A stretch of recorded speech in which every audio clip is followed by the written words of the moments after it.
औज़ुबिल्लाहिमिनश्शैतानिर्रजीम बिस्मिल्लाहिर्रहमानिर्रहीम अशहदु अल्ला इलाहा इल्लल्लाहु वहदहु ला शरीका लहु व अशहदु अन्ना मुहम्मदन अब्दुहु व रसूलुहु। अस्सलामु अलैकुम वरहमतुल्लाहि व बरकातुहू।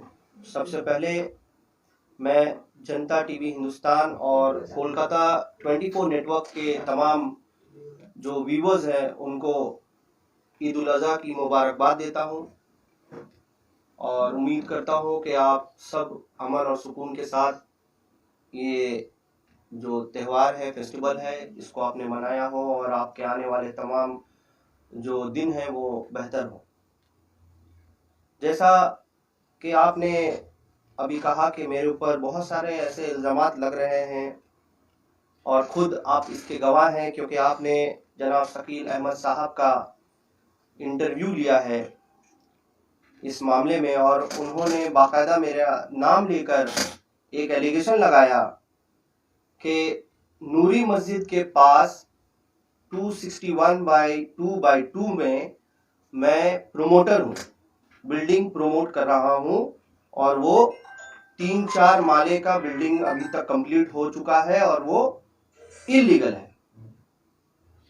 तो मेरा ये कहना है जनाब शकील अहमद साहब से कि सिर्फ एलिगेशन लगाने से नहीं चलेगा काम।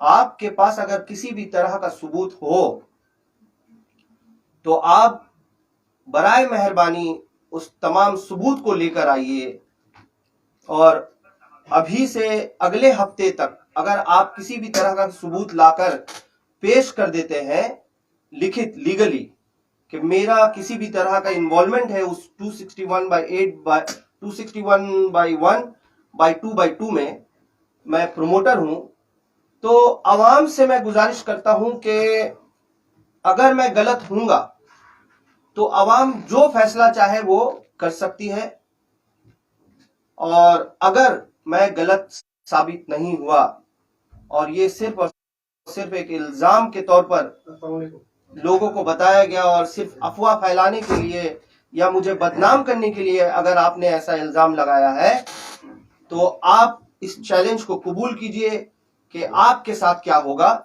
ये आप जरूर बता देना।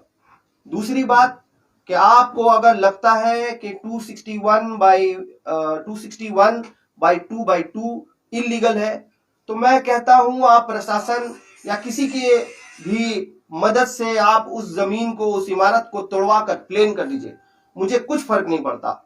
अगर मेरा इन्वॉल्वमेंट है तो मुझे फर्क पड़ता है, नहीं तो अदरवाइज मुझे कुछ फर्क नहीं पड़ता। जी, और एक मसला है सर सैयद में आपके साथ यहाँ से शुरू हुआ था। सर सैयद स्कूल में आप बैठे थे और आपके साथ एक मामला हुआ, आखिर क्या वजह है? वहाँ तो कोई भी जा सकता है।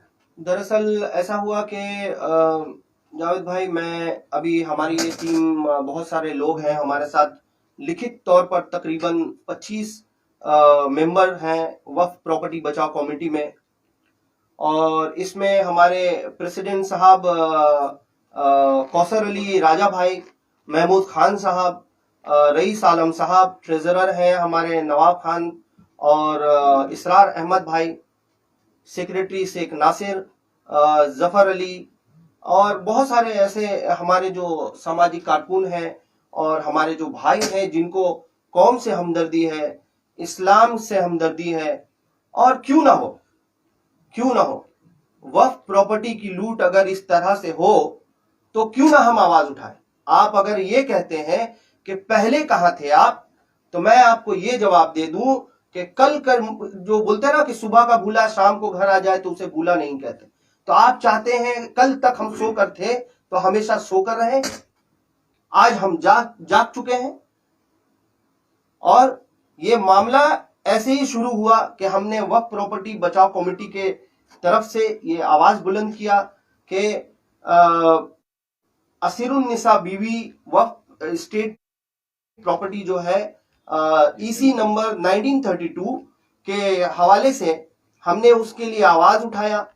अल्लाह तबारक व तआला असीरुन्निसा बीवी को जन्नतुल फिरदौस में जगह दे।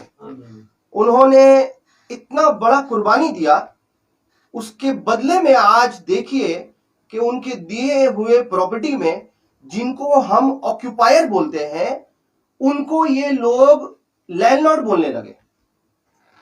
आपको पता होगा जनाब शकील अहमद साहब ये कह रहे थे कि लोग वहां पर पानी में डूबा हुआ रहते थे 4-4 दिन तक, उनसे वो तकलीफ बर्दाश्त नहीं होता था, तो उनका तकलीफ दूर करने के लिए उन लोगों ने ये बिल्डिंग तामीर किया। तो जब जितने लोग वहां थे, आप उतने लोगों के लिए ही बिल्डिंग बनाते। आपने 5 माला किसके लिए बनाया, 6 माला किसके लिए बनाया? सबसे अहम बात बता दूं कि ये जो वक्फ प्रॉपर्टी जिसके बारे में आज हम बात कर रहे हैं, रोड के ऊपर है, ठीक ईस्ट वेस्ट नर्सिंग होम के पास में जो अभी तामीर हो रहा है, कंस्ट्रक्शन हो रहा है, वो तब तक उसमें हाथ नहीं लगा था जब तक मरहूम कासिम साहब जिंदा थे, हयात से थे। अकेले उनकी एक कंट्रीब्यूशन था उनका खुद का, कि वो जब तक हयात से थे किसी का ऐसा मजाल नहीं था कि इस प्रॉपर्टी में हाथ लगाकर बना दे। वो जैसे ही वो अल्लाह को प्यारे हुए, अल्लाह उनके गुनाहों को बख्शे, उनको जन्नतुल फिरदौस में जगह दे, कब्र में उनको करवट करवट जन्नत नसीब करे। उनके जाने के फौरन बाद ये लोग धड़ल्ले से तामीरी काम में लग गए और आज दुहाई दे रहे हैं कि ये समाज को बहुत भलाई की तरफ ले जा रहे हैं। और हमने जब इस पर काम करना शुरू किया तो मुझे उस बात का कोई दुख नहीं कि मेरे ऊपर क्या पर्सनल एलिगेशन लग रहा है, मेरे बाप को चोर बोला जा रहा है, मेरी माँ को भला बुरा बोला जा रहा है, मेरे भाई को गालियां दी जा रही हैं, मुझे गालियां दी जा रही हैं। हम देखिए, हम सामाजिक लोग, हम सोशल एक्टिविस्ट हैं, हम समाज के लिए काम करते हैं, कौम के लिए काम करते हैं। तो इस तरह के जब कोई काम करता है ना तो उसको गाली सुनना लाजमी है। तो इस मामले में मुझे बहुत तकलीफ हुआ। ये अर्श हुसैन नाम का एक लड़का है जो बेबाक तरीके से धड़ल्ले से फेसबुक में उसने ऑल फॉलो हमारे पूरे खानदान के बारे में लिखा और जनाब रईस आलम साहब के खानदान के बारे में, उनके बारे में पर्सनल एलिगेशन लगाए। और आज हमने अल्हम्दुलिल्लाह जाकर Howrah city police, Howrah police station के बड़े बाबू को इस बारे में एफआईआर भी दर्ज करवाया है। इंशाअल्लाह ताला उम्मीद करता हूं इस पे कार्रवाई होगी। जी अच्छा, हावड़ा में वक्फ स्टेट सिर्फ वही है ना और भी बहुत से? बहुत सारे वक्फ प्रॉपर्टी हैं, मगर आप एक बात तो समझ लीजिए कि जर्मनी ने एक बार में आधे यूरोप में हमला कर दिया था, इसलिए वो सेकेंड वर्ल्ड वॉर हार चुका था। तो जर्मनी से मुझे लगता है कि सीख लेना चाहिए हम लोगों को कि एक बार में आप एक ही कंट्री से लड़िए, एक ही मुद्दे पे काम कीजिए। 10 मुद्दे पे काम करेंगे, 10 वक्फ प्रॉपर्टी के लिए अगर आप आवाज बुलंद करेंगे तो पता चला एक को भी उसका हक नहीं मिलेगा और बिरयानी बनाते बनाते हम खिचड़ी बना चुके होंगे। तो वक्फ स्टेट यहाँ ढेर सारा है, बहुत सारा है, ढेर सारा है। तो आपने इसको ही क्यों चुना? क्योंकि इसको चुनने का सबसे बड़ा मकसद यह है कि जब हमने मस्जिद कमेटी के लोगों से बात की तो उनका यह कहना था कि वो जब ये प्रोमोटर जो है, प्रोमोटर जब बिल्डिंग तामीर कर रहे थे और मस्जिद की कमेटी जब जाकर उनको रोकने लगी तो मस्जिद कमेटी को इन प्रोमोटरों ने यह कहा कि हम मस्जिद कमेटी को नहीं मानते हैं। धड़ल्ले से उन्होंने खारिज किया मस्जिद कमेटी को और कहा कि आपको काम रुकवाना है तो कोर्ट के जरिए से आप काम रुकवाइए, ऐसे हमारा आप कुछ नहीं कर सकते। ये भी सुनने में आया है कि जो गयासुद्दीन मुतवल्ली साहब हैं उनको भी बहुत तरह से टॉर्चर किया जाता है, उनको मारा पीटा जाता है। तो इन सब बातें बहुत ज्यादा सेंसिटिव मैटर है कि ऐसे कोई किसी को कैसे ताकत के जोर पर दबाकर और अपना रास्ता निकालता है पैसा कमाने का जरिया, ये गलत है सरासर। वक्फ स्टेट के साथ साथ आपका आप लोगों ने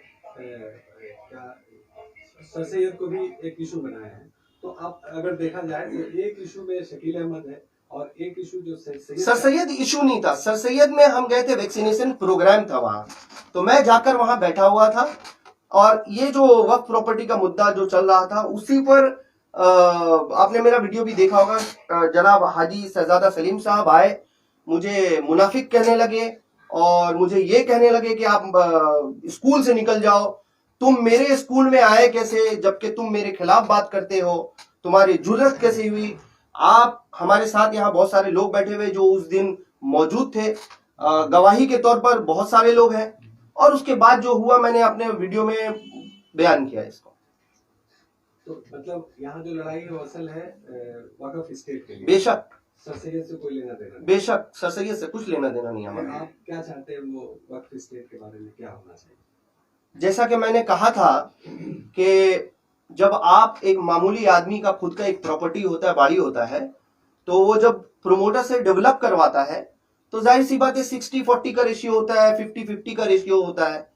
तो ये जब मस्जिद की खुद की प्रॉपर्टी है तो मस्जिद को 120 रुपया या 100 रुपया स्क्वायर फुट आखिर कैसे मिलेगा?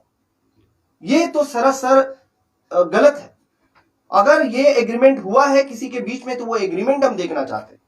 और ये 100 रुपए की जो बात आप कर रहे हैं तो ये आपके सबूत, पक्का सबूत के साथ होगी कि 100 रुपए ही लिया है? ये तो खुद आपके जनता टीवी हिंदुस्तान में शकील अहमद साहब ने इकरार किया है कि 120 रुपया पर स्क्वायर फुट मस्जिद को वो दे रहे हैं। ये खुद आपके चैनल में शकील अहमद साहब ने इकरार किया है।